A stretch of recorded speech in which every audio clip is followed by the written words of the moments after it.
బెంగాల్ అత్యాచార ఘటనలో నిరసనలు ఎంతకు సద్దుమణగడం లేదు. విధుల్లో చేరాలని సుప్రీంకోర్టు సూచించిన మెడికోలు తగ్గడం లేదు. సమస్య పరిష్కారం కోసం మెడికోలుతో చర్చలకు మమత ట్రై చేసిన చర్చలకు వైద్యులు ముందుకు రావడం లేదు. దీంతో ప్రతిష్టంభన కొనసాగుతోంది.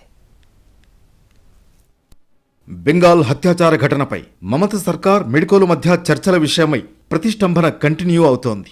నిరసనలు కొనసాగిస్తున్న జూనియర్ వైద్యులు తమ డిమాండ్లను సర్కార్ అంగీకరించకపోవడంతో చర్చలకు ముందుకు రాలేదు. సమావేశం కోసం 2 గంటల పాటు ఎదురు చూసినా వైద్యుల నుంచి స్పందన రాలేదన్నారు మమత.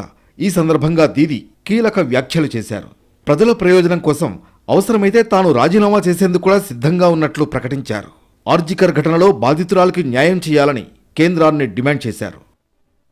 ప్రస్తుతం ఈ కేసు కోర్టు పరిధిలో ఉందని గుర్తు చేశారు మమత. అందువల్ల జూనియర్ వైద్యులు డిమాండ్ చేసినట్లు చర్చలను ప్రత్యక్ష ప్రసారం చేయలేం. అయితే ఈ భేటీ వీడియో రికార్డింగ్కు ఏర్పాట్లు చేశాం. సుప్రీంకోర్టు అనుమతితో ఆ ఫుటేజీని వైద్యులకు అందజేస్తామన్నారు మమత. చర్చలు జరిపేందుకు ఇప్పటికే 3 సార్లు యత్నించాను. వైద్యులు విధులకు దూరంగా ఉండడంతో 7 లక్షల మంది రోగులు ఇబ్బందులు పడుతున్నారు. 27 మంది మృతి చెందారు.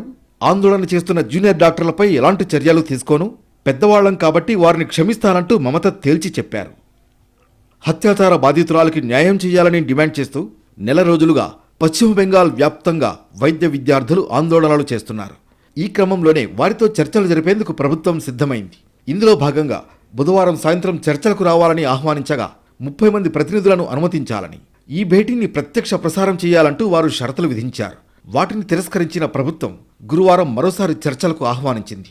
ఈ క్రమంలోనే వైద్యులు రాష్ట్ర సచివాలయానికి చేరుకున్నప్పటికీ సమావేశానికి హాజరు కాలేదు.